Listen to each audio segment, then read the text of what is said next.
We're focused on the next phase post the end of September. There are many businesses, thankfully, which are now seeing an improvement in their turnovers from the big fall-off they had from the introduction of all the restrictions. And it's good to see a lot more activity. It's good to see some businesses doing better. But there are other businesses will be at a much reduced level of turnover. And I've spoken about those businesses in the past week or so in particular. The aviation sector, the tourism sector, particularly in rural and regional areas which have been most affected by the international travel bans. The entertainment sector, the conferences and events sector. There are a lot of businesses that will still be impacted by these restrictions, and that's obviously what the government has to take into account. But you're right to highlight that there are many moving parts in this. This is not a simple issue. There is the JobSeeker program, there's the JobKeeper program, there's the apprenticeships program, there's the business cash flow support.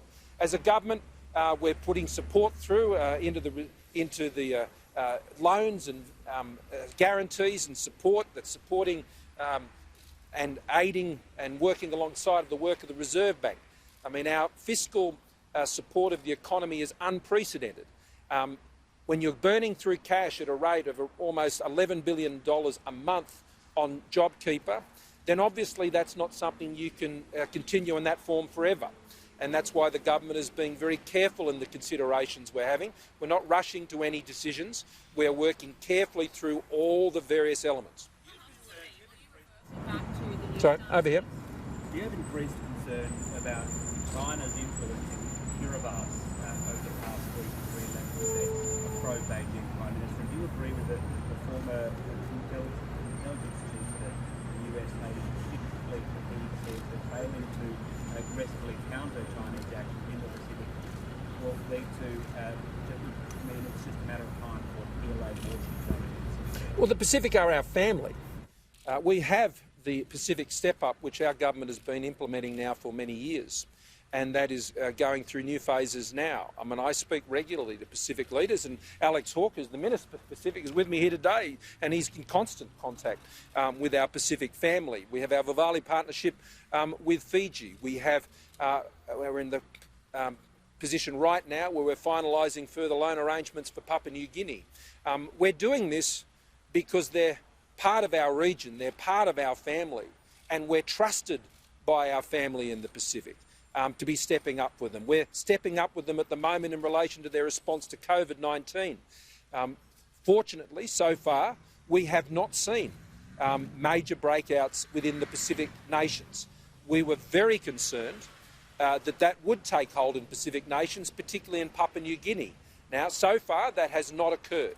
And we've been redirecting a lot of our aid to focus on COVID programs throughout the Pacific, but not just there, also in Southeast Asia and places like Indonesia as well, and I speak to those leaders often. So our focus on the Pacific is there because it's part of our family, it's part of our region, and I don't think there's any doubt about our support and commitment to that sector, and the United States and other countries who have an interest in the region fully appreciate and understand that, and we work with them all. Sorry?